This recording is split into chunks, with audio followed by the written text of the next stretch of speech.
wa an Judamah binti Wahb radhiyallahu anha qalat hadartu Rasulullah sallallahu alaihi wasallam fi unasin.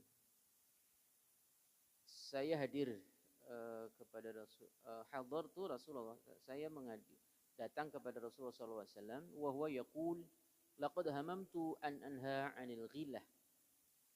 Sesungguhnya aku berkeinginan untuk mencegah atau melarang kepada para sahabatku berbuat ghillah. Ma ghillah ya, yang kita bahas. Fanadartu fir Rum wa Faris. Dan aku melihat lalu aku melihat kebiasaan ini dilakukan oleh bangsa Rum dan bangsa Persia. Fa idahum yughiluna auladahum fala yadurru dzalika auladahum syai'a. Maka apabila bangsa Rum dan Persia itu melakukan ghillah kepada anak-anak mereka, maka mereka tidak membahayakan sama sekali anak-anaknya. Summa sa'aluhu 'anil 'azl.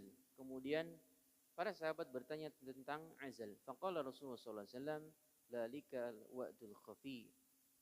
Al-azl itu adalah ya istilahnya itu membunuh secara sembunyi. Sebenarnya hadis ini nyambung dengan hadis berikutnya, tapi saya bahas ghilah tadi. Apa makna ghilah? Ghilah itu menyetubuhi perempuan tatkala perempuan dalam keadaan menyusui. Jadi hiya al-ghilah itu hiya wad'ul mar'ati wa hiya murdi'un. Ghilah itu artinya menyetubuhi perempuan dan perempuan itu sedang masa menyusui. Hal ini cenderung enggan dilakukan oleh para bangsa Arab karena bangsa Arab meyakini khawatir istrinya nanti hamil lagi dan air susunya mampet sehingga membahayakan bagi anaknya. Istilahnya jadi kayak membuat anaknya itu lemah. Namun seiring berkembangan waktu ternyata ada informasi bahwa bangsa Rum dan bangsa Persia itu juga melakukan ghilah gitu. Istilahnya punya tidak ada masalah.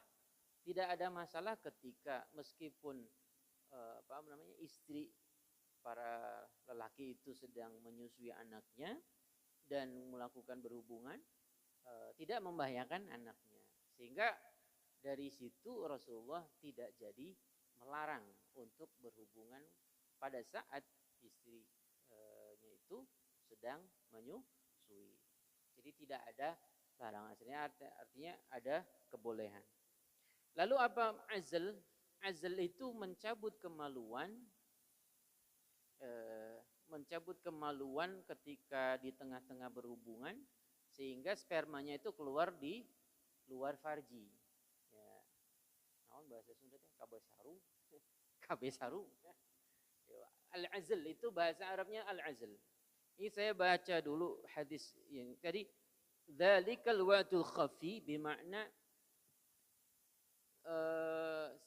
seolah-olah seperti pembunuhan secara tersembunyi. Maknanya maksudnya gini, kan sperma itu merupakan sel benih yang manakala bertemu dengan ovum itu akan menjadi janin. Karena dikeluarkan di luar dan begitu keluar karena di luar kena udara ya cepat mati istilahnya. Ya, jadi seperti kayak membunuh sel dan karena alasan menunda kehamilan. Nah, keterangannya di sini gini. Wa an Abi Sa'id Al-Khudri radhiyallahu anhu anna rajulan, dan dari Abi Sa'id Al-Khudri radhiyallahu anhu sesungguhnya ada seorang laki-laki qala berkata, "Ya Rasulullah, wahai Rasulullah," ada sahabat bertanya, "Inna li jariyatun," sesungguhnya aku ini punya budak perempuan, amatun, ya, budak perempuan. Wa na'zilu anha, dan aku suka azl ketika berhubungan dengannya. Wa ana akrahu an tahmila, dan aku tidak suka apabila dia itu hamil. Wa ana uridu ma yuridu wa ana uridu ma yuridu rijal, dan saya hanya ingin seperti apa yang diinginkan oleh pada umumnya laki-laki, yaitu ya hanya berhubungan, keluar sperma, dan ya bersenang-senang, istilahnya istimta' tadi. Wa innal yahuda tahaddasa, dan sesungguhnya ada orang Yahudi katanya berkata, annal azla al mau'udatus sughra, sesungguhnya al azl itu seperti pembunuhan kecil gitu katanya. Qala, jawab Rasulullah SAW, kadzabat al yahudu, orang Yahudi itu pada bohong. Lau aradallahu ayyakhluqahu, seandainya Allah berkehendak untuk menciptakannya, ya maksudnya menjadikan sperma dan menciptakan manusia, ya mastata'ta an tasrifahu, niscaya engkau tidak akan mampu mencegahnya.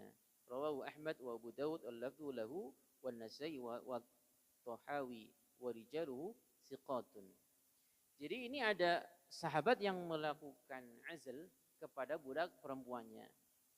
Ya, jadi hadis ini juga menunjukkan apa namanya, bahwa ya dulu ya yang kan ada budak laki-laki, ada budak perempuan. Kalau budak laki-laki itu biasanya ya untuk membantu-bantu aktivitas rumah tangga yang berat-berat. Nah, budak perempuan juga biarkan di rumahnya. Nah, pun budak perempuan itu boleh digauli tanpa akad nikah, digauli oleh majikannya. Nah, ini ada seorang sahabat yang laki-laki ya senang bergaul dengan budak perempuannya, tapi melakukan azl tadi, mengeluarkan sperma di tengah-tengah saat berhubungan agar tidak terjadi kehamilan. Nah, sahabat tersebut bertanya, apakah benar yang dikatakan orang Yahudi, katanya begini. Kata jawab Rasulullah, orang Yahudi itu bohong. Ya, lau aradallahu ayyakhluqahu mastata'ta an tashrifahu. Jadi sekiranya Allah memang sudah berkehendak untuk menciptakan manusia, engkau ini tidak dapat mencegah. Kemudian tentang azl lagi, Bismillahirrahmanirrahim. Wa an Jabir qala kunna na'zilu ala ahdi Rasulillah sallallahu alaihi wasallam. Dari Jabir, dia berkata, kunna na'zilu ala ahdi Rasulillah sallallahu alaihi wasallam. Kami dulu itu ya sering azl, artinya ya melakukan hubungan suami istri, dan di tengah-tengah ketika hendak keluar kemaluannya dikeluarkan sehingga sperma itu tumpah di luar farji untuk menunda kehamilan. Wal Qur'anu yanzilu, dan saat itu juga Al-Qur'an turun. Walau kana syai'an yunha anhu, sekiranya ada sesuatu yang dilarang dalam Al-Qur'an, lanahana anhul Qur'an, niscaya Al-Qur'an akan melarang kami. Muttafaqun alaih. Wali muslimin fabalagha dzalika Nabi sallallahu alaihi wasallam falam yanhana anhu. Dan berita ini artinya